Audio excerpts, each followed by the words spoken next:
ਤੇ ਇਹਨਾਂ ਸ਼ਬਦਾਂ ਨਾਲ ਹੀ ਮੈਂ ਹੁਣ ਬੇਨਤੀ ਕਰਦਾ ਸਾਡੇ ਸੰਸਥਾ ਦੇ ਮੁਖੀ ਸਰਦਾਰ ਰਣਜੀਤ ਸਿੰਘ ਜੀ ਦਾ ਕਿ ਉਹ ਸਰਦਾਰ ਬਰਜਿੰਦਰ ਸਿੰਘ ਜੀ ਨੂੰ ਸਨਮਾਨ ਪੱਤਰ ਭੇਂਟ ਕਰ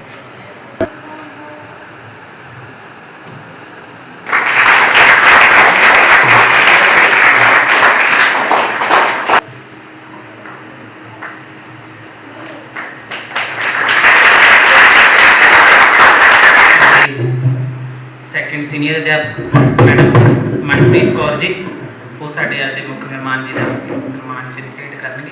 ਮੈਡਮ ਮਨਪ੍ਰੀਤ ਮੁਖੀ ਸਰਦਾਰ ਰਣਜੀਤ ਸਿੰਘ ਜੀ, ਪਿਆਰੇ ਬੱਚਿਓ ਤੇ ਮੇਰੇ ਅਧਿਆਪਕ ਸਾਥੀਓ, ਅੱਜ ਆਪਣੇ ਵਿਚਕਾਰ ਇੱਕ ਬਹੁਤ ਮਹਾਨ ਸ਼ਖਸੀਅਤ ਪਹੁੰਚੇ ਨੇ। ਸਾਡੇ ਮੁੱਖ ਮਹਿਮਾਨ ਸਰਦਾਰ ਬਰਜਿੰਦਰ ਸਿੰਘ ਸਿੱਧੂ ਜੀ PIS ਤੇ ਉਹਨਾਂ ਦੇ ਨਾਲ ਉਹਨਾਂ ਦੇ ਕਲੀਗ ਅਸੀਂ ਸਾਰੇ ਹੀ ਆਪਣੀ ਸੰਸਥਾ ਵੱਲੋਂ ਉਹਨਾਂ ਨੂੰ ਜੀ ਆਇਆਂ ਕਹਿੰਦੇ ਹਾਂ, ਵੈਲਕਮ ਕਹਿੰਦੇ ਹਾਂ ਤੇ ਨਾਲ ਹੀ ਉਹਨਾਂ ਦਾ ਧੰਨਵਾਦ ਕਰਦੇ ਹਾਂ ਕਿ ਉਹਨਾਂ ਨੇ ਆਪਦੇ ਕੀਮਤੀ ਸਮੇਂ ਦੇ ਵਿੱਚੋਂ ਸਮਾਂ ਕੱਢਿਆ ਤੇ ਸਾਡੇ ਨਾਲ 2 ਪਲ ਗੁਜ਼ਾਰਨ ਦਾ ਉਹਨਾਂ ਨੇ ਮੌਕਾ ਦਿੱਤਾ। ਅਸੀਂ ਉਹਨਾਂ ਨੂੰ ਵੈਲਕਮ ਸਰ। ਤੇ ਬੱਚਿਓ, ਬਹੁਤ ਸਾਰੇ ਬੱਚੇ ਤੁਸੀਂ ਇਹਨਾਂ ਬਾਰੇ ਜਾਣਦੇ ਹੋਵੋਗੇ, ਪਹਿਲਾਂ ਵੀ ਤੁਸੀਂ ਦੇਖਿਆ, ਇਹਨਾਂ ਨੂੰ ਮਿਲੇ ਹੋ। ਇਸੇ ਸਕੂਲ ਦੇ ਵਿਦਿਆਰਥੀ ਰਹੇ ਨੇ, ਇਸੇ ਸਕੂਲ ਦੇ ਵਿੱਚੋਂ ਸਰਦਾਰ ਬਰਜਿੰਦਰ ਸਿੰਘ ਜੀ ਪੜ੍ਹੇ ਨੇ ਤੇ ਇੱਕ ਉੱਚੇ ਅਹੁਦੇ ਤੇ ਪਹੁੰਚੇ। ਇਸੇ ਸਕੂਲ ਦੇ ਵਿਦਿਆਰਥੀ ਰਹੇ ਨੇ ਤੇ ਸਾਡੀ ਜਿਹੜੀ ਓਲਡ ਸਟੂਡੈਂਟ ਐਸੋਸੀਏਸ਼ਨ ਬਣੀ ਹੋਈ ਹੈ, ਜਿਹੜੇ ਕਿ ਪੁਰਾਣੇ ਵਿਦਿਆਰਥੀ ਜਿੰਨੇ ਇੱਥੇ ਪੜ੍ਹ ਕੇ ਵੱਖ-ਵੱਖ ਅਹੁਦਿਆਂ ਤੇ ਤੈਨਾਤ ਨੇ ਜਾਂ ਰਿਟਾਇਰ ਹੋ ਚੁੱਕੇ ਆ, ਉਹਨਾਂ ਨੇ ਇੱਕ ਸੰਸਥਾ ਬਣਾਈ ਹੋਈ ਹੈ ਸਾਡੇ ਸਕੂਲ ਦੀ ਭਲਾਈ ਲਈ। ਉਹਨਾਂ ਦੇ ਇਹ ਜਨਰਲ ਸਕੱਤਰ ਵੀ ਨੇ। ਤਾਂ ਮੈਂ ਸਭ ਤੋਂ ਪਹਿਲਾਂ ਫਿਰ ਇੱਕ ਵਾਰ ਉਹਨਾਂ ਨੂੰ ਜੀ ਆਇਆਂ ਆਖਦਾ, ਧੰਨਵਾਦ ਕਰਦਾ ਉਹਨਾਂ ਨਾਲ ਕਿ ਉਹਨਾਂ ਨੇ ਸਾਡੇ ਸੱਦਾ ਜਿਹੜਾ ਕਬੂਲ ਕੀਤਾ। ਸਭ ਤੋਂ ਪਹਿਲਾਂ ਮੈਂ ਹੁਣ 9ਵੀਂ ਕਲਾਸ ਦੀ ਸਾਡੀ ਵਿਦਿਆਰਥਣ ਹੈ ਮਮਤਾ ਰਾਣੀ, ਉਹਨਾਂ ਨੂੰ ਬੇਨਤੀ ਕਰਦਾ ਕਿ ਉਹ ਆਉਣ ਤੇ ਸਾਡੇ ਮੁੱਖ ਮਹਿਮਾਨ ਜੀ ਨੂੰ ਜੀ ਆਇਆਂ ਆਖਣ। मंजिलें उनको मिलती हैं जिनके सपनों में जान होती है, मंजिलें उनको मिलती हैं जिनके सपनों में जान होती है।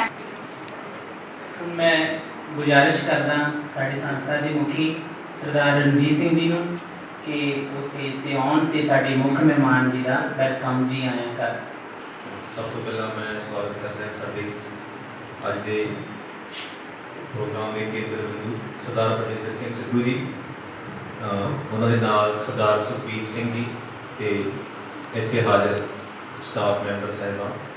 ਤਾਂ ਸਾਡਾ ਬੱਚੋ ਜਿਵੇਂ ਕਿ ਤੁਹਾਨੂੰ ਪਤਾ ਹੀ ਹੈ, ਇਹ ਆਪਣੀ ਜਿਹੜੀ ਹੈ ਐਕਟੀਵਿਟੀ ਹੁੰਦੀ ਹੈ ਕਿ ਆਪਾਂ ਮਹੀਨੇ ਦੇ ਇੱਕ ਸ਼ਨੀਵਾਰ ਹੈ ਆਪਣਾ ਸੈਚਰਡੇ ਐਜ਼ ਏ ਗੈਸਟ ਡੇ, ਉਹਦੇ ਤਹਿਤ ਆਪਾਂ ਆਪਣੇ ਸਕੂਲ ਤੋਂ ਪੜ੍ਹ ਚੁੱਕੇ ਆਪਣੇ ਕਮੇਟੀ ਮੈਂਬਰ ਸਾਹਿਬਾਨ ਉਹਨਾਂ ਨੂੰ ਆਪਾਂ ਸੱਦਾ ਦੇਣਾ ਹੁੰਦਾ ਹੈ ਕਿ ਉਹ ਤੁਹਾਡੇ ਜਿਹੜੇ ਆ ਰੂਬਰੂ ਹੋਣ ਤੇ ਆ ਕੇ ਜਿਹੜੇ ਆ ਆਪਣੇ ਵਿਚਾਰ ਤੁਹਾਡੇ ਨਾਲ ਸਾਂਝੇ ਕਰਨ।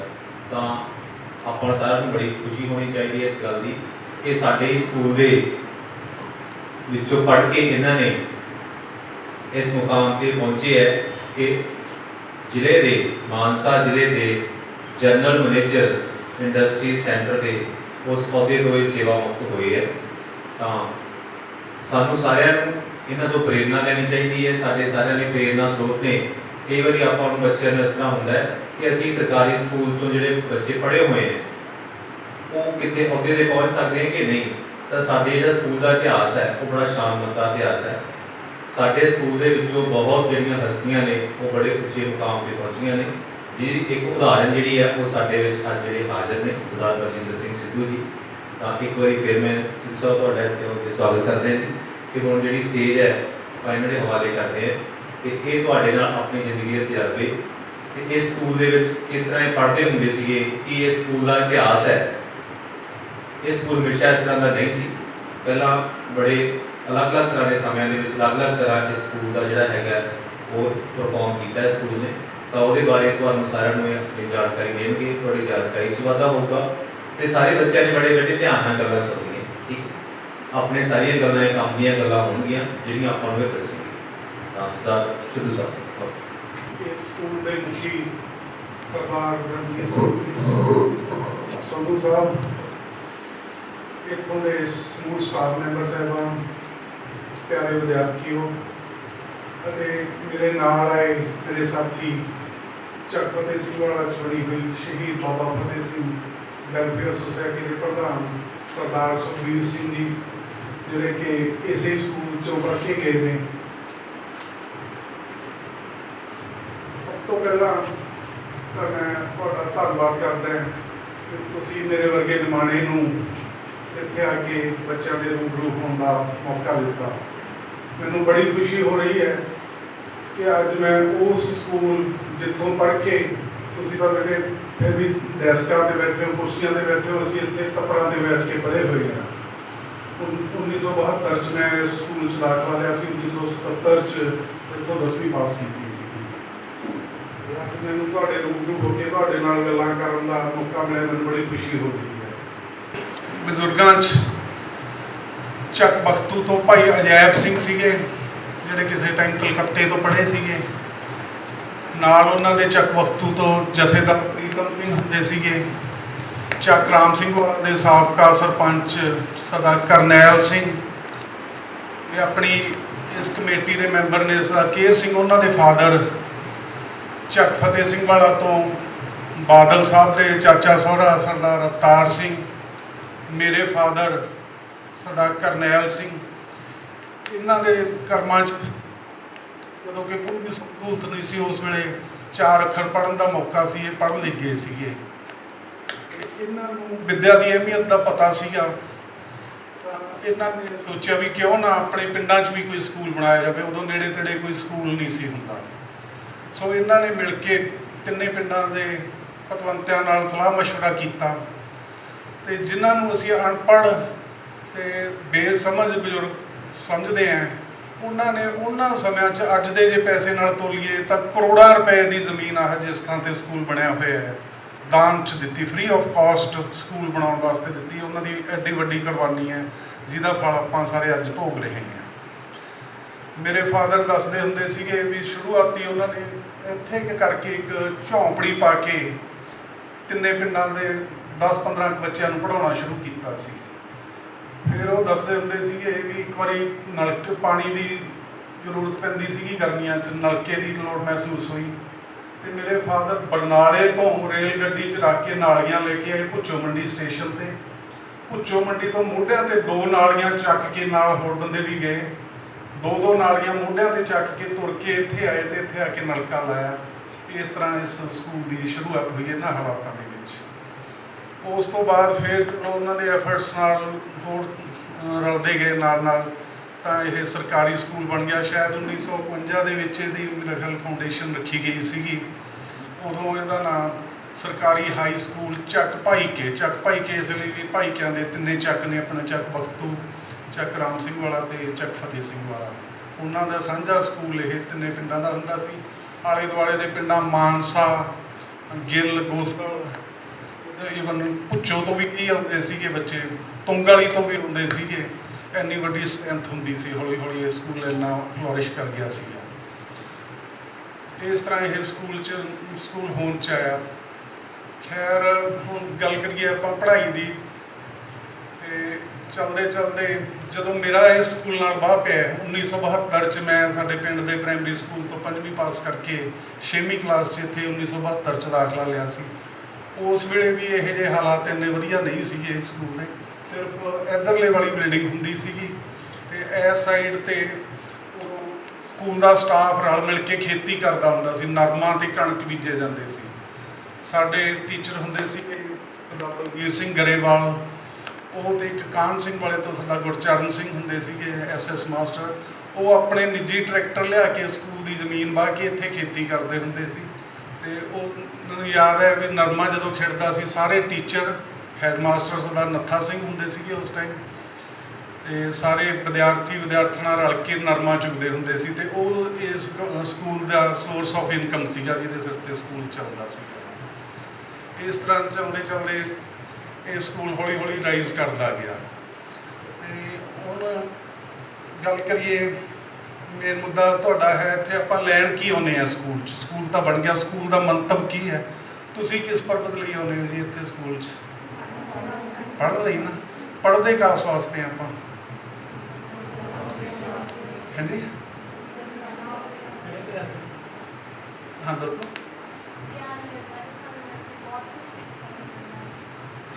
ਇੱਥੋਂ ਕੁਛ ਨਾ ਕੁਛ ਸਿੱਖ ਕੇ ਆਪਦੀ ਜ਼ਿੰਦਗੀ ਵਧੀਆ ਬਣਾਉਣ ਲਈ ਹੈ ਨਾ। ਆਪਾਂ ਦੇਖਦੇ ਹਾਂ ਵੀ ਜਿਹੜੇ ਪੜ੍ਹੇ ਹੁੰਦੇ ਆ ਉਹਨਾਂ ਦਾ ਰਹਿਣ ਸਹਿਣ, ਉਹਨਾਂ ਦੀ ਗੱਲਬਾਤ, ਉਹਨਾਂ ਦੀ ਬੋਲਚਾਲ, ਤੁਰਨਾ ਫਿਰਨਾ ਇੱਕ ਅਨਪੜ੍ਹ ਨਾਲੋਂ ਕਿਤੇ ਬੈਟਰ ਹੁੰਦਾ ਹੈ। ਵਿੱਦਿਆ ਸਾਨੂੰ ਹਰ ਪੱਖ ਤੋਂ ਹੀ ਚਮਕਾਉਂਦੀ ਹੈ ਨਾ। ਬੈਠ ਜਾਓ। ਤੇ ਸੋ ਪੜ੍ਹਾਈ ਦਾ ਬਹੁਤ ਵੱਡਾ ਮਹੱਤਵ ਹੈ। ਗੁਰਬਾਣੀ 'ਚ ਵੀ ਗੁਰੂ ਸਾਹਿਬ ਨੇ ਅੱਖਰਾਂ ਦੀ ਮਹਾਨਤਾ ਬਿਆਨ ਕੀਤੀ ਹੈ। ਜਪਜੀ ਸਾਹਿਬ ਦਾ ਪਾਠ ਤੁਹਾਡੇ 'ਚੋਂ ਕੀ ਕਰਦੇ ਹੈ? ਮੁੰਡਿਆਂ 'ਚੋਂ ਨਹੀਂ ਕਰਿਆ ਕਰੋ ਕਦੇ ਨਾ ਕਦੇ। ਦੇਖੋ ਤੁਸੀਂ ਇਹਦੇ ਵੱਲ ਵੀ ਥੋੜ੍ਹਾ ਧਿਆਨ ਦਿਓ। ਉਹਦੇ 'ਚ ਗੁਰੂ ਸਾਹਿਬ ਨੇ ਕਿਹਾ ਅੱਖਰੀ ਲਿਖਣ ਬੋਲਣ ਬਾਣ, ਅੱਖਰਾਂ ਸਿਰ ਸੰਜੋਗ ਵਿਖਾਣ। ਮਤਲਬ ਅੱਖਰਾਂ ਦੀ ਇੰਨੀ ਕੁ ਇੰਪੋਰਟੈਂਸ ਹੈ ਵੀ ਅੱਖਰਾਂ ਨਾਲ ਜਿਹੜਾ ਹੈ ਤੁਹਾਨੂੰ ਲਿਖਣਾ ਪੜ੍ਹਨਾ ਬੋਲਣਾ ਆਉਂਦਾ ਹੈ। ਇਹਦੇ ਨਾਲ ਸੰਯੋਗ ਕੀ ਤੁਹਾਡੀ ਜ਼ਿੰਦਗੀ 'ਚ ਤੁਸੀਂ ਕੀ ਬਣਨਾ ਹੈ, ਤੁਹਾਡੇ ਕਿਸਮਤ ਲਿਖੀ ਜਾਂਦੀ ਹੈਗੀ ਅੱਖਰਾਂ ਨਾਲ ਤੁਹਾਡੀ। ਤਾਂ ਅੱਖਰਾਂ ਦੀ ਇੰਨੀ ਇੰਪੋਰਟੈਂਸ ਹੈ। ਅਤੇ ਮੈਂ ਬਹੁਤ ਕੋਈ ਬਲਵੰਤਾ ਹੈ ਨਹੀਂ ਵੀ ਤੁਹਾਨੂੰ ਦੱਸਾਂ। ਤੁਹਾਡੇ ਸਹਿਯੋਗ ਟੀਚਰ ਨੇ, ਖੁਸ਼ਕਿਸਮਤ ਹੋ ਤੁਹਾਨੂੰ ਇੰਨੇ ਵਧੀਆ ਟੀਚਰ ਮਿਲੇ ਨੇ ਜਿਹੜੇ ਅੱਜ ਮਾਡਰਨ ਜ਼ਮਾਨੇ 'ਚ ਬਹੁਤ ਵੱਡੀ ਨੌਲੇਜ ਰੱਖਦੇ ਹੈ। ਇੱਕ ਦੋ ਗੱਲਾਂ ਬਸ ਮੈਂ ਤੁਹਾਨੂੰ ਕਹੂੰਗਾ ਵੀ ਉਹਦੇ ਵੱਲ ਧਿਆਨ ਦਿਓ। ਪਹਿਲੀ ਗੱਲ ਤਾਂ ਜਦੋਂ ਚਲੋ ਮੈਂ ਤਾਂ ਨਹੀਂ ਹਾਂ, ਕੋਈ ਵੀ ਗੈਸਟ ਬੁਲਾਰਾ ਆਉਂਦਾ ਹੈ ਜਾਂ ਹੋਰ ਹੁੰਦਾ ਹੈ, ਤੁਸੀਂ ਨਾ ਇੱਕ ਜੇਬ 'ਚ ਕਾਪੀ ਅਤੇ ਪੈਨ ਜ਼ਰੂਰ ਰੱਖਿਆ ਕਰੋ। ਉਹਦੇ 'ਚ ਕੀ ਹੈ ਵੀ ਤੁਹਾਨੂੰ ਕੋਈ ਗੱਲ ਚੰਗੀ ਲੱਗਦੀ ਹੈ ਤਾਂ ਤੁਸੀਂ ਨੋਟ ਜ਼ਰੂਰ ਕਰਿਆ ਕਰੋ, ਯਾਦ ਰਹਿ ਜਾਂਦੀ ਹੈ ਲਿਖੀ ਹੋਈ ਚੀਜ਼। ਇਸ ਤੋਂ ਇਲਾਵਾ ਤੁਹਾਡੇ ਮਨ 'ਚ ਬੋਲਦਿਆਂ ਤੋਂ ਕੋਈ ਸ਼ੰਕਾ ਪੈਦਾ ਹੁੰਦੀ ਹੈ ਵੀ ਇਹ ਕੀ ਬੋਲ ਗਿਆ ਜਾਂ ਇਹਦਾ ਕੀ ਮਤਲਬ ਹੈ, ਉਹ ਚੀਜ਼ ਵੀ ਜ਼ਰੂਰ ਨੋਟ ਕਰ ਲਿਆ ਕਰੋ। ਉਹ ਬਾਅਦ 'ਚ ਕੁਐਸਚਨ ਕੀਤਾ ਉਸ ਗੱਲ ਦਾ ਵੀ ਜੇ ਤੁਸੀਂ ਆਹ ਗੱਲ ਕਹੀ ਸੀ ਇਸ ਦਾ ਮਤਲਬ ਕੀ ਹੈਗਾ, ਪੁੱਛੋ। ਉਹਦੇ ਨਾਲ ਤੁਹਾਡੇ ਗਿਆਨ 'ਚ ਵਾਧਾ ਹੋ। ਦੂਸਰੀ ਗੱਲ ਵੀ ਜਦੋਂ ਤੁਹਾਡੇ ਕੋਈ ਟੀਚਰ ਸਾਹਿਬਾਨ ਤੁਹਾਨੂੰ ਪੜ੍ਹਾਉਂਦੇ ਨੇ ਉਦੋਂ ਉਹਨਾਂ ਨੂੰ ਪੂਰੇ ਧਿਆਨ ਨਾਲ, ਇਹ ਨਾ ਹੋਵੇ ਵੀ ਤੁਸੀਂ ਇੱਕ ਦੂਜੇ ਨੂੰ ਕੂਣੀਆਂ ਮਾਰ ਕੇ ਹੱਸੀ ਜਾਂਦੇ ਹੋ ਜਾਂ ਇੱਧਰ ਉੱਧਰ ਝਾਕੀ ਜਾਂਦੇ ਹੋ। ਤੁਹਾਡਾ ਪੂਰਾ ਦਾ ਪੂਰਾ ਧਿਆਨ ਹੈ ਜਿਹੜਾ ਟੀਚਰ 'ਚ ਹੋਣਾ ਚਾਹੀਦਾ। ਜਿੰਨੇ ਧਿਆਨ ਨਾਲ ਤੁਸੀਂ ਉਹਨਾਂ ਦੀ ਗੱਲ ਸੁਣੋਗੇ ਉਨੀ ਜ਼ਿਆਦਾ ਤੁਹਾਨੂੰ ਸਮਝ ਆਊਗੀ ਗੱਲ ਦੀ, ਔਰ ਉਹ ਸਮਝ ਆਊ ਤੁਹਾਡੇ ਅੱਗੇ ਵਧਣ 'ਚ ਉਹੀ ਚੀਜ਼ ਨੇ ਮਦਦ ਕਰਨੀ ਹੈ। ਉਹ ਤੁਹਾਨੂੰ ਕਦੇ ਵੀ ਜ਼ਿੰਦਗੀ 'ਚ ਨਹੀਂ ਭੁੱਲੂਗੀ ਜਿਹੜਾ ਤੁਸੀਂ ਇਹ ਕੀਤਾ ਹੋਵੇ। ਬਾਕੀ ਵਿੱਦਿਆ ਇਹ ਤੁਹਾਡਾ ਜੀਵਨ ਤੁਸੀਂ ਦੇਖੋਗੇ, ਹਾਲੇ ਤੁਹਾਨੂੰ ਇਸ ਦੀ ਇੰਪੋਰਟੈਂਸ ਸ਼ਾਇਦ ਨਾ ਮਹਿਸੂਸ ਹੁੰਦੀ ਹੋਵੇ, ਪਰ ਜਦੋਂ ਤੁਸੀਂ ਇਹ ਕਰ ਜਾਓਗੇ ਉਸ ਵੇਲੇ ਤੁਹਾਨੂੰ ਮਹਿਸੂਸ ਹੋਣਾ ਹੈ ਵੀ ਵਿੱਦਿਆ ਤੁਹਾਡੀ ਜ਼ਿੰਦਗੀ ਨੂੰ ਫਰਸ਼ ਤੋਂ ਅਰਸ਼ 'ਤੇ ਪਹੁੰਚਾ ਦਿੰਦੀ ਹੈ। ਮੌਜੂਦਾ ਸਮੇਂ 'ਚ ਹੀ ਹੁਣ ਆਪਾਂ ਦੇਖੀਏ ਤਾਂ ਸਾਡੇ ਜਿਹੜੇ ਮੌਜੂਦਾ ਮੁੱਖ ਮੰਤਰੀ ਆ ਰੀਸੈਂਟਲੀ ਬਣੇ ਨੇ ਸਰਦਾਰ ਚਰਨਜੀਤ ਸਿੰਘ ਚੰਨੀ, ਉਹ ਬਹੁਤ ਗਰੀਬੀ ਦੀ ਹਾਲਤ 'ਚੋਂ, ਕਈਆਂ ਆਪਣੇ 'ਚੋਂ ਵੀ ਗਰੀਬ ਹੋਣਗੇ ਬੱਚੇ, ਉਹ ਸੋਚਦੇ ਹੋਣਗੇ ਵੀ ਅਸੀਂ ਤਾਂ ਗਰੀਬ ਹਾਂ ਵੀ ਸਾਨੂੰ ਆਹ ਨਹੀਂ ਮਿਲਦਾ। ਨਹੀਂ, ਇਸ ਗੱਲ 'ਤੇ ਕਦੇ ਨਾ ਝੂਰੋ। ਉਹਨਾਂ ਨੇ ਸਿਰਫ ਤੇ ਸਿਰਫ ਪੜ੍ਹਾਈ, ਵਿੱਦਿਆ ਧਿਆਨ ਨਾਲ ਪੜ੍ਹੀ, ਪੜ੍ਹਾਈ ਦੇ ਸਿਰ 'ਤੇ ਹੌਲੀ ਹੌਲੀ ਰਾਈਜ਼ ਕਰਦੇ ਆ। ਜੋ ਕਿੱਥੇ ਨੇ ਬਾਕੀ ਅਰਸ਼ਾਂ 'ਚ ਉੱਡ ਰਹੇ ਨੇ, ਮੁੱਖ ਮੰਤਰੀ ਬਣੇ ਔਰ ਜਹਾਜ਼ਾਂ 'ਚ ਸਫ਼ਰ ਕਰ ਰਹੇ ਨੇ। ਕਿਉਂ ਕਰ ਰਹੇ ਨੇ? ਉਹਨਾਂ ਦੇ ਪੱਲੇ ਵਿੱਦਿਆ ਸੀਗੀ, ਪੜ੍ਹਾਈ ਸੀਗੀ। ਸੋ ਪੜ੍ਹਾਈ ਐਡੀ ਕੀਮਤੀ ਚੀਜ਼ ਹੈ ਵੀ ਜਿਹੜੀ ਤੁਹਾਨੂੰ ਤੁਹਾਡੀ ਗਰੀਬੀ ਧੋ ਦੂਗੀ, ਤੁਹਾਨੂੰ ਰੋਲਦੇ ਫਿਰਦਿਆਂ ਨੂੰ ਬਾਦਸ਼ਾਹ ਬਣਾ ਸਕਦੀ ਹੈਗੀ। ਤਾਂ ਬੱਚਾ ਇਹੀ ਟਾਈਮ ਹੁੰਦਾ ਹੈ, ਤੁਸੀਂ ਪੜ੍ਹਾਈ ਵੱਲ ਧਿਆਨ ਦਿਓਗੇ ਤਾਂ ਜ਼ਰੂਰ ਤੁਹਾਡੀ ਜ਼ਿੰਦਗੀ ਰੋਸ਼ਨ ਹੋਊਗੀ। ਹੋਰ ਬੜੀਆਂ ਐਗਜ਼ਾਮਪਲਾਂ ਹੈਗੀਆਂ ਨੇ। ਇਸੇ ਸਕੂਲ ਦੇ ਵਿਦਿਆਰਥੀ ਸਾਡੇ ਪਿੰਡ ਤੋਂ ਤੁਸੀਂ ਜਾਣਦੇ ਹੋਗੇ ਸਰਦਾਰ ਬਲਬੀਰ ਸਿੰਘ, ਉਹ 10ਵੀਂ ਪੜ੍ਹ ਕੇ ਗਏ ਸੀਗੇ। ਬੜੀ ਗਰੀਬੀ ਦੀ ਹਾਲਤ ਭਰੀ ਜ਼ਿੰਦਗੀ ਸੀਗੀ ਉਹਨਾਂ ਦੀ। 10 ਅੱਖਰ ਪੜ੍ਹ ਕੇ ਉਹ ਪੜ੍ਹ ਕੇ ਕੁਛ ਨਾ ਕੁਛ ਕਰਦੇ ਕਰਦੇ ਉਹ ਵੀ MLA ਸਰਕਾਰ ਦਾ ਇੱਕ ਭਾਗ ਬਣ ਗਏ ਸੀਗੇ। ਸੋ ਤੁਹਾਡੇ 'ਚ ਵੀ ਬਹੁਤ ਸਮਰੱਥਾ ਹੈ। ਇਹ ਨਾ ਸੋਚੋ ਵੀ ਤੁਸੀਂ ਕੋਈ ਮਾਮੂਲੀ ਹੋ, ਪਤਾ ਨਹੀਂ ਤੁਸੀਂ ਉਦੋਂ ਵੀ ਉੱਤੇ ਕਿੱਥੇ ਪਹੁੰਚਣਾ ਹੈਗਾ। ਬਸ ਉਹਦਾ ਇੱਕ ਮੂਲ ਮੰਤਰ ਇਹ ਹੈ ਵੀ ਤੁਸੀਂ ਟੀਚਰ ਨੂੰ ਧਿਆਨ ਨਾਲ ਸੁਣੋ, ਧਿਆਨ ਨਾਲ ਸੁਣੋਗੇ ਸਮਝ ਆਊਗੀ ਤਾਂ ਤੁਹਾਡੇ ਬਾਰੇ ਹੋ ਹੀ ਜਾਣੀ। ਮੈਂ ਖੁਦ ਦੀ ਐਗਜ਼ਾਮਪਲ ਦਿੰਦਾ। ਇੱਕ ਪਹਿਲੀ ਗੱਲ ਹੈ ਵੀ ਰੋਲ ਮਾਡਲ, ਤੁਹਾਨੂੰ ਪਤਾ ਰੋਲ ਮਾਡਲ ਕੀ ਹੁੰਦਾ ਹੈ? ਦੱਸੋ ਜੀ।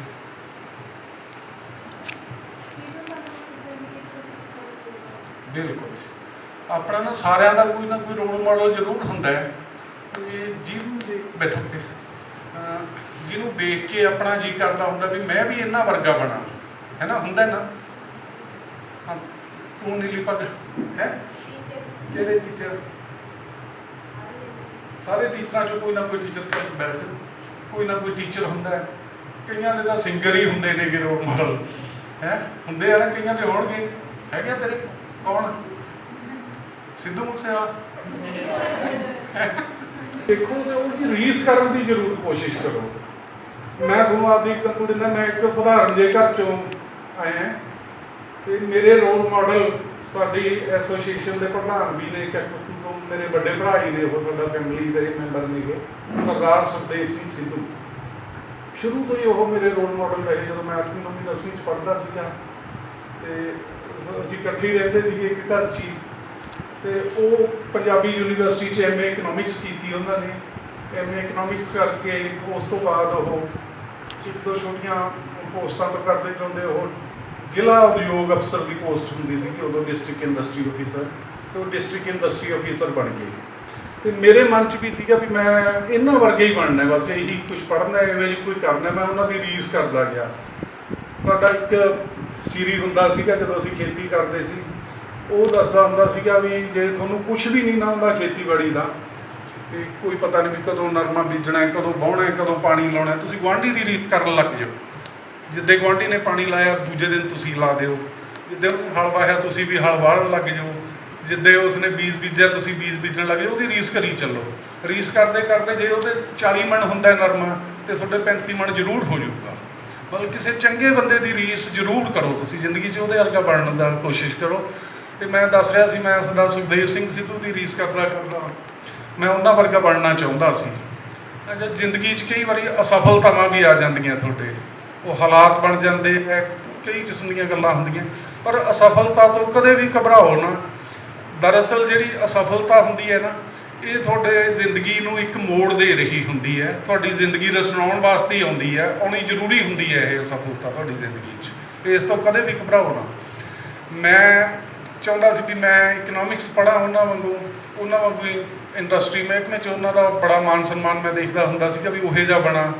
ਅਤੇ ਘਰਦਿਆਂ ਦੀ ਇੱਛਾ ਸੀ ਵੀ ਮੈਥੋਂ ਵੱਡੇ ਬ੍ਰਦਰ ਉਦੋਂ ਕੰਟਰੈਕਟਰ ਸੀਗੇ, ਠੇਕੇਦਾਰੀ ਕਰਦੇ ਹੁੰਦੇ ਸੀ, ਅਤੇ ਉਹਨਾਂ ਦਾ ਵਾਹ ਇੰਜੀਨੀਅਰਾਂ ਨਾਲ ਪੈਂਦਾ ਹੁੰਦਾ ਸੀ। ਉਹ ਚਾਹੁੰਦੇ ਹੁੰਦੇ ਸੀ ਵੀ ਤੂੰ ਇੰਜੀਨੀਅਰ ਬਣ ਜਾ, ਬੜੀਆਂ ਮੌਜਾਂ ਨੇਗੀਆਂ ਅਤੇ ਬੜਾ ਪੈਸਾ ਹੈ ਇਸ ਮਹਿਕਮੇ ਕੋਲ, ਇਸ ਤਰ੍ਹਾਂ। ਅਤੇ ਕਰਦੇ ਕਰਾਉਂਦੇ ਜਦੋਂ ਮੈਂ ਇੱਥੋਂ 1977 'ਚ 10ਵੀਂ ਪਾਸ ਕਰਕੇ ਗਿਆ ਤਾਂ ਮੈਨੂੰ ਇੰਜੀਨੀਅਰ ਬਣਾਉਣ ਦੀ ਨੀਤ ਨਾਲ ਘਰਦਿਆਂ ਨੇ DAV ਕਾਲਜ 'ਚ ਪ੍ਰੈਪ ਨਾਨ ਮੈਡੀਕਲ 'ਚ ਦਾਖਲਾ ਦਵਾਤਾ।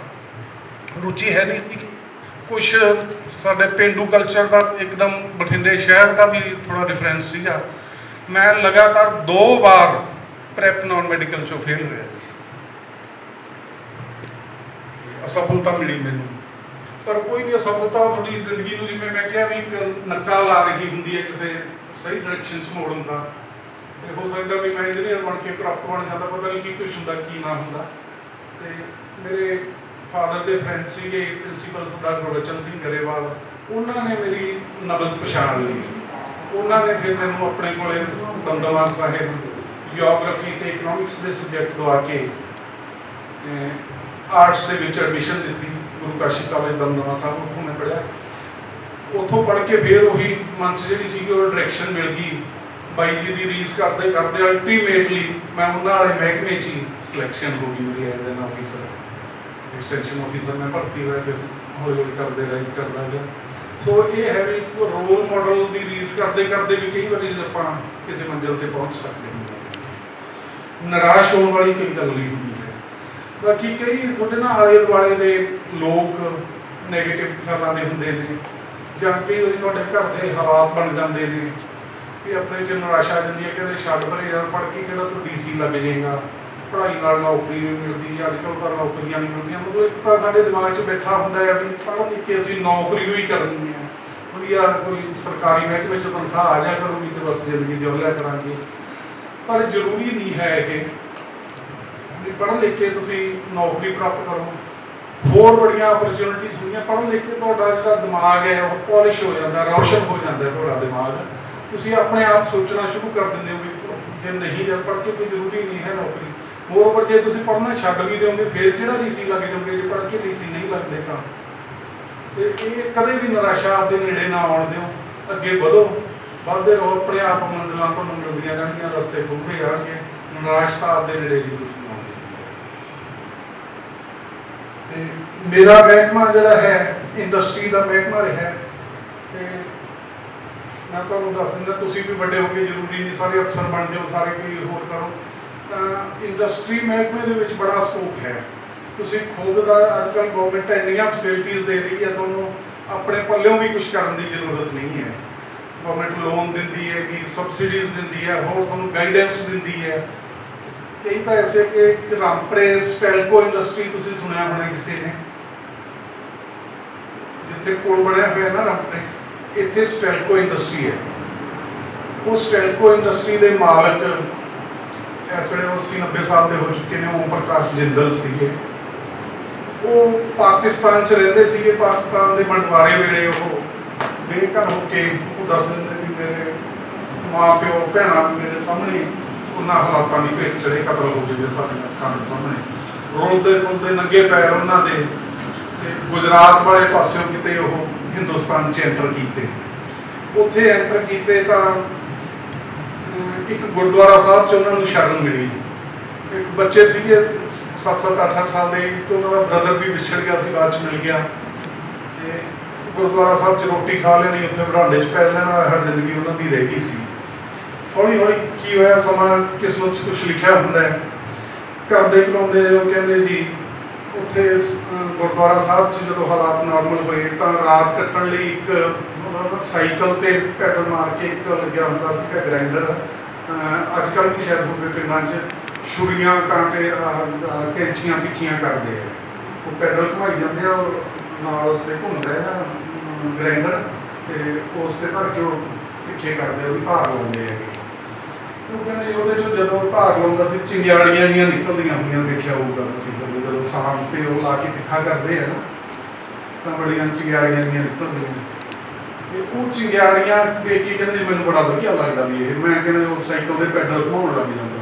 ਘਰ-ਬਾਰ ਹੈ ਨਹੀਂ ਸੀਗਾ, ਕੋਈ ਹੋਰ ਹੈ ਨਹੀਂ ਸੀ, ਕਹਿੰਦੇ ਮੈਂ ਉਹ ਸਾਈਕਲ ਵਾਲੇ ਦੇ ਮਗਰ ਹੀ ਲੱਗ ਗਿਆ। ਉਹਨੂੰ ਵੀ ਸੁੱਖ ਹੋ ਗਿਆ ਵੀ ਚੱਲ ਪੈਡਲ ਹੀ ਘੁਮਾਈ ਚੱਲ, ਹੋਰ ਨਹੀਂ ਤਾਂ ਮੇਰਾ ਐਨਰਜੀ ਸਹੀ ਹੋਊਗੀ। ਤੇ ਉਹ ਸਾਈਕਲ ਵਾਲੇ ਦੇ ਪੱਲੇ 4 ਅੱਖਰ ਸੀਗੇ, ਗਿਆਨ ਸੀਗਾ, ਵਿੱਦਿਆ ਸੀਗੀ। ਹੌਲੀ ਹੌਲੀ ਉਹਨੇ ਥੋੜ੍ਹਾ ਬਹੁਤਾ ਉਹਨੂੰ ਗਿਆਨ ਵੀ ਦਿੱਤਾ। ਘਰ ਉਹ ਕਹਿੰਦੇ ਜੀ ਉਹ ਗਿਆਨ ਥੋੜ੍ਹਾ ਜਿਹਾ ਮੈਨੂੰ ਮਿਲ ਗਿਆ, ਨਾਲ ਜਿਹੜਾ ਸੀਗਾ ਸਾਈਕਲ, ਉਹਨਾਂ ਦੀ ਜਦੋਂ ਡੈਥ ਹੋ ਗਈ ਤਾਂ ਉਹ ਸਾਈਕਲ ਦੇ ਓਨਰ ਬਣ ਗਏ। ਕਰਦੇ ਕਰਾਉਂਦੇ ਜ਼ਿੰਦਗੀ ਨੇ ਕਰਵਟ ਲਈ ਤਾਂ ਉਹ ਜਿਹੜਾ ਬੱਚਾ ਨੰਗੇ ਪੈਰੀਂ ਰੋਂਦਾ ਖੁਰਦਾ ਗੁਰਦੁਆਰੇ 'ਚ ਸ਼ਰਨ ਲੈ ਕੇ ਆਇਆ ਸੀਗਾ, ਅੱਜ ਸਿਰਫ ਰਾਮਪੁਰੇ ਦੀ ਸਟੈਲਕੋ ਇੰਡਸਟਰੀ ਨਹੀਂ, ਬਲਕਿ ਉਹਨਾਂ ਦੀ ਅਬੋਹਰ 'ਚ ਘਿਓ ਦੀ ਫੈਕਟਰੀ ਹੈ, ਚੰਡੀਗੜ੍ਹ ਪਤਾ ਹੀ ਨਹੀਂ ਕਿੰਨੀ ਹੈ। ਰਾਮਪੁਰੇ ਦੀ ਫੈਕਟਰੀ ਦੀ ਇੱਕ ਛੋਟੀ ਜਿਹੀ ਗ੍ਰੰਥੋ ਦਿੰਦਾ, ਮੈਂ ਰਿਹਾ ਸੀਗਾ ਰਾਮਪੁਰੇ ਜਦੋਂ 97-98-2000 ਦੇ ਨੇੜੇ ਤੇੜੇ ਦੀ ਗੱਲ ਹੈ। ਉਦੋਂ ਉਹਨਾਂ ਦਾ 10 ਕਰੋੜ ਰੁਪਏ ਦਾ ਬਿਜਲੀ ਦਾ ਬਿੱਲ ਆਉਂਦਾ ਹੁੰਦਾ ਸੀਗਾ, ਔਰ 1400 ਬੰਦਾ ਉਸ ਫੈਕਟਰੀ ਦੇ ਵਿੱਚ ਕੰਮ ਕਰਦਾ ਸੀ।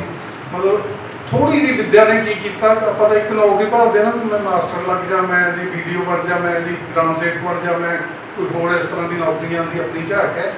ਪਰ ਵਿੱਦਿਆ 'ਚ ਇੰਨੀ ਸਮਰੱਥਾ ਹੈਗੀ ਹੈ, ਪੜ੍ਹਾਈ 'ਚ ਇੰਨੀ ਸਮਰੱਥਾ ਹੈਗੀ ਹੈ ਵੀ ਇੱਕ ਰੋਲਣ ਖੋਲਣ ਵਾਲੇ ਬੱਚੇ ਨੂੰ ਇਸ ਕਾਬਲ ਬਣਾਤਾ ਵੀ ਉਹ 1400-1500 ਬੰਦੇ ਨੂੰ ਜ਼ਿੰਦਗੀ ਜਿਉਣ ਲਈ ਨੌਕਰੀ ਦੇ ਰਿਹਾ ਸੀ, ਖੁਦ ਨੌਕਰੀ ਦਿੰਦਾ ਸੀ। ਇਸ ਲਈ ਤੁਸੀਂ ਮਤਲਬ ਨੌਕਰੀ ਲੈਣ ਵਾਲੇ ਨਾ ਬਲਕਿ ਨੌਕਰੀ ਦੇਣ ਵਾਲੇ ਬਣਨ ਦੀ ਵੀ ਸੋਚ ਰੱਖੋ।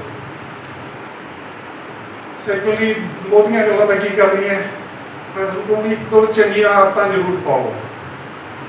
ਮਾੜੇ ਬੰਦਿਆਂ ਦਾ ਸਾਥ ਕਦੇ ਵੀ ਨਾ ਰੱਖੋ। ਪਤਾ ਲੱਗ ਜਾਂਦਾ ਵੀ ਆਪਾਂ ਨੂੰ ਇਹ, ਕਈ ਵਾਰੀ ਤਾਂ ਆਪਾਂ ਉਹਨਾਂ ਦੇ ਝਾਂਸੇ 'ਚ ਆ ਵੀ ਜਾਂਦੇ ਆ ਉਹ ਤੇ ਲੋਕ, ਪਰ ਆਪਾਂ ਨੂੰ ਉਦੋਂ ਪਹਿਲਾਂ ਇੱਕ ਵਾਰੀ ਪਤਾ ਜ਼ਰੂਰ ਲੱਗਦਾ ਵੀ ਇਹ ਜਿਹੜੇ ਕੰਮ ਕਰਦਾ ਬੰਦਾ ਇਹ ਠੀਕ ਨਹੀਂ ਹੈਗਾ। ਆਪਾਂ ਉਸ ਤੋਂ ਜ਼ਰੂਰ ਦੂਰੀ ਬਣਾ ਕੇ ਰੱਖਣੀ ਹੈ, ਕਿਉਂਕਿ ਦੇਖੋ ਤੁਹਾਡੇ ਜੋ ਮੋਸਟਲੀ ਸਾਰਿਆਂ ਦੇ ਪੇਰੈਂਟਸ ਬੜੇ ਔਖੇ ਹੋ ਕੇ ਪਤਾ ਨਹੀਂ ਉਹ ਕੀ ਕੰਮ ਕਰਦੇ ਆ, ਕਿਵੇਂ ਕਮਾਈ ਕਰਦੇ ਆ, ਉੱਥੋਂ ਪੈਸੇ ਲਿਆਉਂਦੇ ਆ, ਤੁਹਾਡੇ ਤੇ ਖਰਚ ਕਰਦੇ ਆ।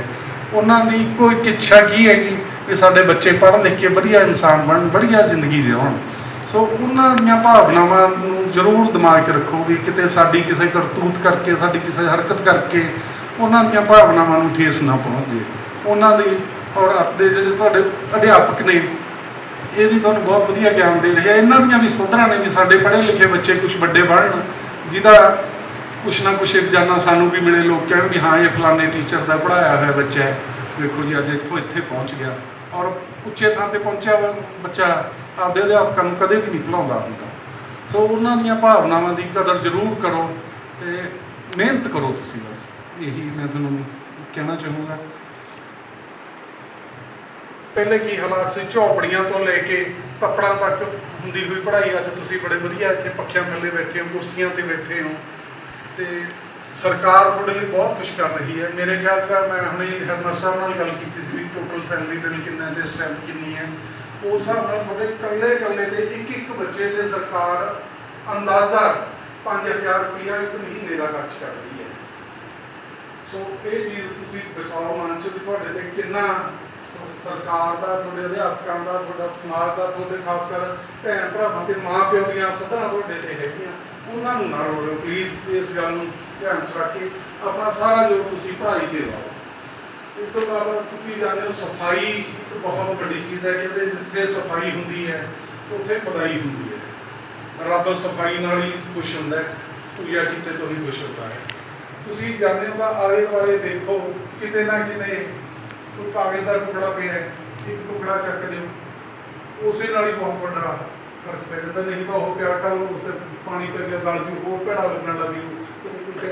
ਆਉਂਦੇ ਹੋ ਤਾਂ ਸਕੂਲ 'ਚ ਵੈਸੇ ਹੁਣ ਸਰਕਾਰ ਦੇ ਚਲੋ ਹੈਗੀਆਂ ਨੇ ਵੀ ਬੱਚਿਆਂ ਤੋਂ ਕੰਮ ਕਰਾਉਣ ਦਾ ਨਹੀਂ ਹੈ, ਟੀਚਰ ਤੁਹਾਨੂੰ ਕੰਮ ਕਰਨ ਲਈ ਨਹੀਂ ਕਹਿ ਸਕਦੇ ਸਕੂਲ 'ਚ, ਪਰ ਤੁਸੀਂ ਸੂਹੋ ਮੋਟੋ ਆਪਣੇ ਤੌਰ ਤੇ ਜ਼ਰੂਰ ਕਰੋ। ਤੜਕੇ ਥੋੜ੍ਹਾ 10 ਮਿੰਟ ਪਹਿਲਾਂ ਆਓ ਸਕੂਲ 'ਚ, ਪਹਿਲਾਂ ਆ ਕੇ ਅਸੀਂ ਤਾਂ ਝਾੜੂ ਵੀ ਲਾਉਂਦੇ ਹੁੰਦੇ ਸੀਗੇ ਆਪਦੇ ਸਕੂਲ 'ਚ, ਔਰ ਸਾਡਾ ਕੰਪੀਟੀਸ਼ਨ ਹੁੰਦਾ ਸੀ ਵੀ ਸ਼ੈਵੀ ਏ ਵਾਲਿਆਂ ਨਾਲੋਂ ਸ਼ੈਵੀ ਬੀ ਦਾ ਕਮਰਾ ਵਧੀਆ ਹੋਣਾ ਚਾਹੀਦਾ, ਸਾਫ਼ ਸੁਥਰਾ ਹੋਣਾ ਚਾਹੀਦਾ, ਉਹਦਾ ਬਰਾਂਡਾ ਵੀ ਆਲੇ ਦੁਆਲੇ ਦਾ ਸਾਫ਼ ਹੋਣਾ ਚਾਹੀਦਾ। ਐਵੇਂ ਕਰਦੇ ਸੀ ਕਿ ਹਾਕੀ ਦਾ ਗਰਾਊਂਡ ਵੀ ਸੁੰਬਰ ਦਿੰਦੇ ਹੁੰਦੇ ਸੀਗੇ। ਅਸੀਂ ਕੁਛ ਘਸੇ ਨਹੀਂ ਹਾਂ, ਅਸੀਂ ਸਾਡਾ ਕੁਛ ਬਣਿਆ ਹੀ ਹੈ ਕੰਮ ਕਰਨ ਨਾਲ। ਕੰਮ ਤੋਂ ਕਦੇ ਵੀ ਕੰਨੀ ਨਾ ਕਰਾਓ, ਸਫਾਈ ਜ਼ਰੂਰ ਆਲੇ ਦੁਆਲੇ ਦੀ ਰੱਖੋ। ਇੱਕ ਗੱਲ ਮੈਂ ਸਾਡੇ ਪ੍ਰਧਾਨ ਬੈਠੇ ਨੇ ਸਰਦਾਰ ਸੁਖਬੀਰ ਸਿੰਘ, ਚੱਕ ਫਤਿਹ ਸਿੰਘ ਵਾਲਾ 'ਚ ਇੱਕ ਵਰਲਡ ਕਲਾਸ ਦੀ ਪਾਰਕ ਬਣੀ ਹੋਈ ਹੈ ਸ਼ਹੀਦ ਬਾਬਾ ਫਤਿਹ ਸਿੰਘ ਦੇ ਨਾਮ। ਉਹ ਕਰਦੇ ਸਮਾਂ ਪੈਣ ਨਾਲ ਉਹਦੇ ਦਰਖਤ ਸੁੱਕਣ ਲੱਗ ਗਏ, ਉਹਦੀ ਮੇਨਟੇਨੈਂਸ ਦੀ ਨੈਗਲੀਜੈਂਸ ਹੋ ਗਈ, ਲੋਕ ਧਿਆਨ ਦੇਣੋਂ ਹਟ ਗਏ, ਦਰਖਤ ਸੁੱਕਣ ਲੱਗ ਗਏ, ਘਾਹ ਵੱਡਾ ਹੋ ਗਿਆ, ਗੰਦ ਪੈ ਗਿਆ। ਔਰ ਜਿੱਥੇ ਲੋਕ ਸੈਰ ਕਰਨ ਜਾਂਦੇ ਹੁੰਦੇ ਸੀ ਪਾਰਕ ਦੇ ਵਿੱਚ, ਉੱਥੋਂ ਡਰ ਲੱਗਣ ਲੱਗ ਪਿਆ, ਨਸ਼ੇੜੀਆਂ ਦਾ ਅੱਡਾ ਬਣ ਗਈ ਉਹ ਪਾਰਕ। ਇਹਨਾਂ ਨੇ ਐਫਰਟ ਕੀਤਾ, ਹੋਰ ਇਹਨਾਂ ਦੇ ਨਾਲ ਰਲੇ ਤੇ ਕਰਦੇ ਕਰਾਉਂਦੇ ਅੱਜ ਤੁਸੀਂ ਜਾ ਕੇ ਦੇਖੋ ਤਾਂ ਉਹ ਮੁੜ ਕੇ ਇਹਨਾਂ ਨੇ ਕੀ ਕੀਤਾ, ਸ਼ੁਰੂਆਤੀ ਕੀ ਕੀਤਾ। ਅਸੀਂ ਬੈਠੇ ਸੀਗੇ 15 ਜਣੇ ਗੱਲਾਂ ਬਾਤਾਂ ਕਰਦੇ, ਮੈਂ ਵੀ ਇਹਨਾਂ ਨੂੰ ਸਲਾਹ ਦਿੱਤੀ, ਉੱਥੇ ਪਏ ਸੀਗੇ ਕਾਗਜ਼ ਕੂਗਜ਼ ਜੇ ਖਿੰਡੇ ਗੰਦ ਜਿਹਾ ਪਿਆ ਸੀ। ਮੈਂ ਕਿਹਾ ਉਹ ਯਾਰ ਆਪਾਂ ਇੱਧਰ ਥੋੜ੍ਹਾ ਜਿਹਾ ਧਿਆਨ ਦੇਈਏ। ਅਸੀਂ ਕੀ ਕੀਤਾ, 15 ਜਣੇ ਲਾਈਨ ਬਣਾ ਲਈ, ਖਿੰਡ ਗਏ, ਇੱਧਰਲੇ ਪਾਸੇ ਚੱਲੇ, ਇੱਕ ਕਾਗਜ਼ ਦੀ ਇੱਕ ਡਲਾ, ਇੱਕ ਸੋਪੀ ਡਿੱਗੀ ਪਈ ਦੀ ਚੀਜ਼ ਚੱਕੀ, ਉੱਥੋਂ ਤੱਕ ਗਏ। ਉੱਧਰ ਜਾ ਕੇ ਸਾਡੇ ਉਧਰੋਂ ਇਹ ਬੈਠੇ ਨੇ ਪ੍ਰਧਾਨ ਜੀ ਇਸ ਕਰਦੇ ਬਾਅਦ, ਤੇ ਉੱਧਰੋਂ ਮੁੜ ਕੇ ਆਏ, ਇੱਧਰ ਨੂੰ ਗੇੜਾ ਦੇਤਾ। ਸਾਰੀ ਪਾਰਕ 3 ਕਿੱਲੇ ਦੀ ਚੌੜੀ ਹੈ, ਉਹਦੇ 'ਚ 2 ਗੇੜੇ ਸਾਡਾ 3.5 ਮਿੰਟ ਦਾ ਟਾਈਮ ਲੱਗਿਆ, ਔਰ ਉਹ ਪਾਰਕ ਸਾਫ਼ ਹੋ ਗਈ ਤੇ ਲੋਕਾਂ ਨੂੰ ਹੌਸਲਾ ਜਿਹਾ ਬਣ ਗਿਆ ਕਿ ਹਾਂ ਜਦ ਇਹ ਕੀਤਾ ਜਾ ਸਕਦਾ। ਇਸ ਲਈ ਤੁਸੀਂ ਆਪਦੇ, ਮੇਰੀ ਇਹ ਆਪਣੀ ਸੋਚ ਹੈ ਵੀ ਆਲੇ ਦੁਆਲੇ ਦੀ ਸਫਾਈ ਵੱਲ, ਘਰ 'ਚ, ਸਕੂਲ 'ਚ, ਈਵਨ ਪਿੰਡ 'ਚ ਵੀ ਜਿੱਥੇ ਤੁਹਾਨੂੰ ਦਿਸਦਾ ਹੈ। ਸਾਡੇ ਤਾਂ ਮੇਰੇ ਫਾਦਰ ਕਈ ਵਾਰੀ ਲਾ ਲੈਂਦੇ ਹੁੰਦੇ ਸੀ, ਗੰਦੀ ਨਾਲੀ ਹੁੰਦੀ ਸੀ ਵੀ ਚੱਲ ਆਹ ਇੱਥੋਂ ਘਰ ਤੋਂ ਲੈ ਕੇ ਉੱਥੋਂ ਤੱਕ ਗੁਆਂਢੀਆਂ ਦੀ ਵੀ ਕੱਢ ਦੇ। ਅਸੀਂ ਗੰਦੀ ਨਾਲੀ ਸਾਫ਼ ਕਰਨ 'ਚ ਵੀ ਕਦੇ ਕੰਮ ਦੀ ਕਦੇ ਵੀ ਸ਼ਰਮ ਨਾ ਮਹਿਸੂਸ ਕਰੋ। ਸੋ ਪੇਸ 'ਚ ਜਾ ਸਕਦੇ ਹੋ, ਤੁਸੀਂ ਸੋਚੋ ਕੁਛ ਵੀ ਬਣ ਸਕਦੇ ਹੋ, ਸਾਰਿਆਂ 'ਚ ਸਮਰੱਥਾ ਹੈਗੀ ਹੈ, ਬਣਨਾ ਚਾਹੁਣ ਦੀ ਤੁਹਾਡੇ 'ਚ ਇੱਛਾ ਹੋਣੀ ਚਾਹੀਦੀ ਹੈ। ਦੂਸਰਾ, ਤੜਕੇ ਜਦੋਂ ਨਾ ਇੱਕ ਸੁਦੇਹਾ ਉੱਠਣ ਦੀ ਆਦਤ ਪਾਓ। ਮੈਂ ਆਪਣੀ ਨਿੱਜੀ ਜ਼ਿੰਦਗੀ 'ਚ ਮੈਨੂੰ ਵੀ ਸਿੱਖਿਆ ਮਿਲੀ, ਉਹ ਮੈਂ ਇੰਪਲੀਮੈਂਟ ਕੀਤੀ ਔਰ ਪ੍ਰੈਕਟੀਕਲ 'ਚੋਂ ਦੱਸ ਰਿਹਾ ਇਹ ਗੱਲ ਕਿ ਤੜਕੇ ਉੱਠ ਕੇ ਸੂਰਜ ਵੱਲ ਝਾਕੋ, ਸੂਰਜ ਦੀ ਅੱਖ ਨਾਲ ਅੱਖ ਮਿਲਾਓ ਵੀ ਹਾਂ ਸੂਰਜ ਮਹਾਨ ਹੈ ਨਾ, ਗ੍ਰੇਟ ਹੈ, ਉਹਦੇ ਨਾਲ ਅੱਖ ਮਿਲਾਓ ਸੂਰਜ ਨਾਲ ਸਿੱਧੀ, ਔਰ ਉਹਨੂੰ ਚੈਲੰਜ ਕਰਕੇ ਕਹੋ yes I can do and I will. ਮੈਂ ਕੁਛ ਵੀ ਕਰ ਸਕਦਾ ਤੇ ਮੈਂ ਕਰੂੰਗਾ। ਰੋਜ਼ ਜੇ ਤੁਸੀਂ ਇਹ ਨਾ ਮਹੀਨਾ ਕਰਕੇ ਦੇਖਿਓ, ਤੁਹਾਡੇ 'ਚ ਐਨਰਜੀ ਆਊਗੀ, ਤੁਹਾਡੀ ਸਮਰੱਥਾ ਵਧੂਗੀ। ਸੋ ਇਹ ਕੁਛ ਗੱਲਾਂ ਸੀਗੀਆਂ ਜਿਹੜੀਆਂ ਮੈਂ ਤੁਹਾਡੇ ਨਾਲ ਕੀਤੀਆਂ, ਪਤਾ ਨਹੀਂ ਤੁਹਾਡੇ ਚੰਗੀਆਂ ਲੱਗੀਆਂ ਜਾਂ ਨਹੀਂ। ਇਹਦੇ ਨਾਲ ਹੀ ਮੈਂ ਸਾਡੇ ਟੀਚਰ ਸਾਹਿਬਾਨ ਨੂੰ ਵੀ ਜ਼ਰੂਰ ਗੁਜ਼ਾਰਿਸ਼ ਕਰੂੰਗਾ ਤੇ ਸਰਕਾਰ ਆਪਾਂ ਨੂੰ ਜੀ ਬਹੁਤ ਵਧੀਆ ਸੈਲਰੀ ਦੇ ਰਹੀ ਹੈ, ਔਰ ਆਪਣੇ ਆਲੇ ਦੁਆਲੇ ਭੈਣ ਭਰਾਵਾਂ ਵੱਲ ਝਾਕੀਏ ਤਾਂ ਆਪਣੀ ਜ਼ਿੰਦਗੀ ਉਹਨਾਂ ਨਾਲੋਂ ਕਿਤੇ ਬਿਹਤਰ ਹੈਗੀ। ਇਹ ਤੁਹਾਡੀ ਮਿਹਨਤ, ਤੁਹਾਡੀ ਪੜ੍ਹਾਈ ਕਰਕੇ ਤੁਹਾਡੀ ਜ਼ਿੰਦਗੀ ਬਿਹਤਰ ਬਣੀ ਹੈ, ਉਹਦਾ ਰਿਵਾਰਡ ਆਪਾਂ ਨੂੰ ਮਿਲ ਰਿਹਾ ਚੰਗੀਆਂ ਤਨਖਾਹਾਂ ਦੇ ਰੂਪ 'ਚ। ਸੋਸਾਇਟੀ 'ਚ ਵੀ ਤੁਹਾਡਾ ਇੱਜ਼ਤ ਮਾਣ ਹੈ, ਤੁਹਾਡਾ ਸਲੂਟ ਕਰਦੇ ਆ ਤੁਹਾਨੂੰ ਦੇਖ ਕੇ ਲੋਕ, ਤੇ ਤੁਸੀਂ ਵੀ ਤੁਹਾਡਾ ਇੱਕੋ ਇੱਕ ਮੋਟਿਵ ਹੋਣਾ ਚਾਹੀਦਾ ਵੀ ਬੱਚਿਆਂ ਦੀ ਜ਼ਿੰਦਗੀ ਬਣਾਉਣਾ। ਤੇ ਮੈਂ ਚਾਹੂੰਗਾ ਵੀ ਜੇ ਆਪਣੇ ਸਕੂਲ 'ਚੋਂ ਤੁਹਾਡੇ ਸਾਰਿਆਂ ਦੇ ਐਫਰਟ ਨਾਲ ਇੱਕ IAS ਇੱਕ IPS ਬੱਚਾ ਨਿਕਲ ਜੇ, ਉਹ ਨਾ ਸਿਰਫ ਇਲਾਕੇ ਦਾ ਮਾਣ ਹੋਊਗਾ ਬਲਕਿ ਆਉਣ ਵਾਲੀਆਂ ਪੀੜ੍ਹੀਆਂ ਤੁਹਾਨੂੰ ਯਾਦ ਕਰਿਆ ਕਰਨਗੀਆਂ ਵੀ ਹਾਂਜੀ ਫਲਾਣੇ ਟੀਚਰ ਦੇ ਸਮੇਂ 'ਚ ਇਹ ਪੜ੍ਹਿਆ ਸੀ। ਅਤੇ ਉਹ ਖੁਦ ਪ੍ਰਚਾਰ ਕਰੂਗਾ ਵੀ ਜਦੋਂ ਮੈਂ ਪੜ੍ਹਦਾ ਸੀਗਾ ਤਾਂ ਉਦੋਂ ਇਹ ਟੀਚਰ ਹੁੰਦੇ ਸੀਗੇ, ਇਹਨਾਂ ਨੇ ਮੈਨੂੰ ਉਹ ਕੀਤਾ ਸੀਗਾ। ਬਾਕੀ ਮੈਂ ਬਹੁਤਾ ਸਿਆਣਾ ਤਾਂ ਹੈ ਨਹੀਂ ਵੀ ਮੈਂ ਤੁਹਾਨੂੰ ਤੁਹਾਡੇ ਵਰਗੇ ਗੁਰੂਆਂ ਨੂੰ ਮੇਰੇ ਟੀਚਰ ਨੇ ਉਹਨਾਂ ਨੂੰ ਕੋਈ ਹੋਣਾ, ਪਰ ਇਹ ਮੇਰੀ ਇੱਕ ਸੀਗੀ ਸਲਾਹ ਵੀ ਮੈਂ ਇਸ ਤਰ੍ਹਾਂ ਤੁਹਾਨੂੰ ਜ਼ਰੂਰ ਦੱਸਾਂ। ਬਾਕੀ ਇਹ ਬੋਲਦੇ ਹੋਏ ਕੋਈ ਮੈਥੋਂ ਗਲਤ ਫਲਤੂ ਲੱਗਿਆ ਹੋਏ ਮਾਫੀ ਚਾਹੁੰਦਾ। ਇਹਨਾਂ ਸ਼ਬਦਾਂ ਨਾਲ ਮੈਨੂੰ ਇੱਥੇ ਆ ਕੇ ਤੁਹਾਡੇ ਰੂਬਰੂ ਹੋ ਕੇ ਗੱਲਬਾਤ ਕਰਨ ਦਾ ਮੌਕਾ ਦੇਣ ਲਈ ਮੈਂ ਸਾਰਿਆਂ ਦਾ ਬਹੁਤ ਬਹੁਤ ਧੰਨਵਾਦ ਕਰਦਾ।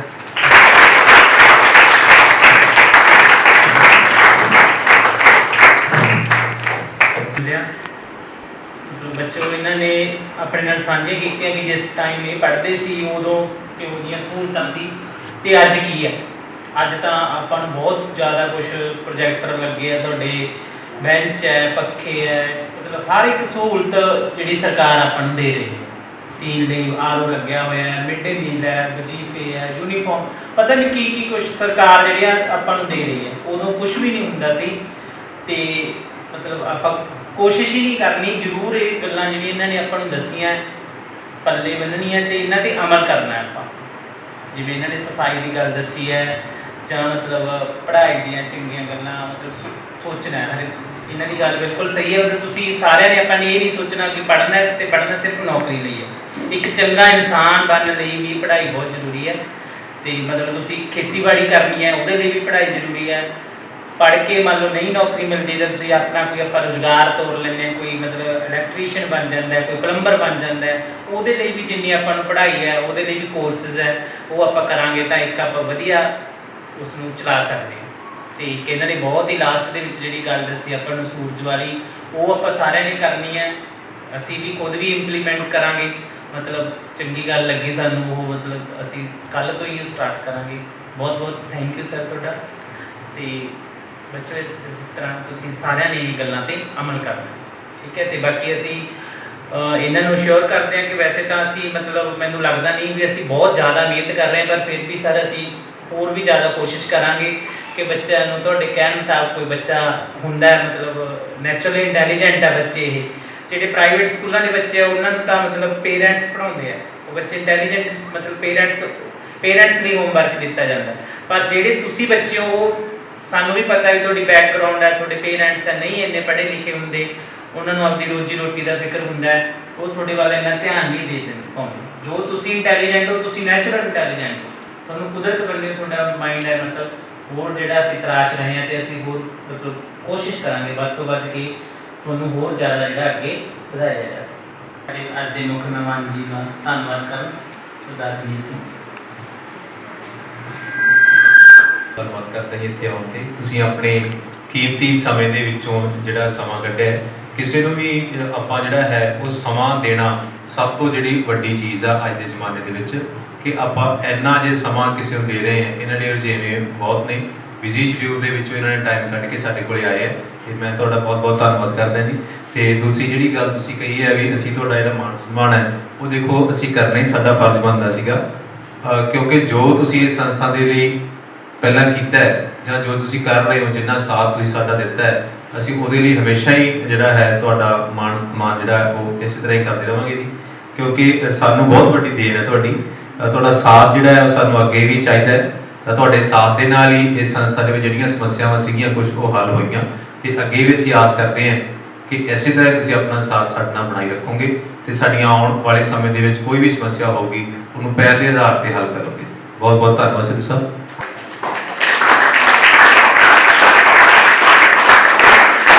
ਇਸ ਸੰਸਥਾ ਦੇ ਮੁਖੀ ਸਰਦਾਰ ਰਣਜੀਤ ਸਿੰਘ ਸੰਧੂ ਤੇ ਸਮੂਹ ਸਟਾਫ ਦਾ ਅਤੀ ਧੰਨਵਾਦ, ਦਿਲ ਦੀਆਂ ਗਹਿਰਾਈਆਂ ਤੋਂ ਧੰਨਵਾਦ ਕਰਨਾ ਚਾਹੁੰਦੇ ਜਿਨ੍ਹਾਂ ਨੇ ਇਸ ਨਿਮਾਣੇ ਜੇ ਨੂੰ ਇੱਥੇ ਸਕੂਲ 'ਚ ਬੁਲਾ ਕੇ ਨਾ ਸਿਰਫ ਤੁਹਾਡੇ ਰੂਬਰੂ ਹੋਣ ਦਾ ਮੌਕਾ ਦਿੱਤਾ ਬਲਕਿ ਇੰਨਾ ਮਾਣ ਸਨਮਾਨ ਕੀਤਾ ਜਿਹਦੇ ਮੈਂ ਸਮਝਦਾ ਵੀ ਮੈਂ ਤਾਂ ਸ਼ਾਇਦ ਯੋਗ ਹੈ ਨਹੀਂ ਸੀਗਾ। ਫਿਰ ਵੀ ਬਹੁਤ ਬਹੁਤ ਧੰਨਵਾਦ ਜੀ। Thank you.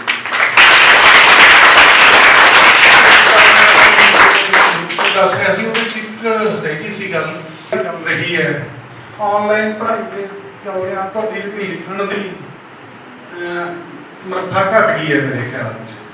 ਇਹ ਟੀਚਰ ਕਹਿਣ ਨਾ ਕਹਿਣ ਤੁਹਾਨੂੰ ਟਾਈਮ ਮਿਲੇ ਨਾ ਮਿਲੇ, ਸਾਡੇ ਵੇਲੇ ਤਾਂ ਹੁੰਦਾ ਸੀ ਪਹਿਲਾਂ ਤਾਂ ਛੁੱਟੀਆਂ 'ਚ ਦਿੰਦੇ ਹੁੰਦੇ ਸੀਗੇ, ਇੱਕ ਕਾਪੀ ਤੇ ਸਫ਼ੇ ਲਿਖਣੇ ਹੁੰਦੇ ਸੀਗੇ, ਉਹਦੇ ਨਾਲ ਨਾ ਸਿਰਫ ਤੁਹਾਡੀ ਹੈਂਡ ਰਾਈਟਿੰਗ ਸੋਹਣੀ ਬਣਦੀ ਹੈ ਬਲਕਿ ਲਿਖਣ ਦੀ ਆਦਤ ਪੈਂਦੀ ਹੈ, ਤੁਹਾਡੇ ਹੱਥ ਆਪਣੇ ਆਪ ਲਿਖਣਾ ਸਿੱਖ ਜਾਂਦੇ ਨੇ।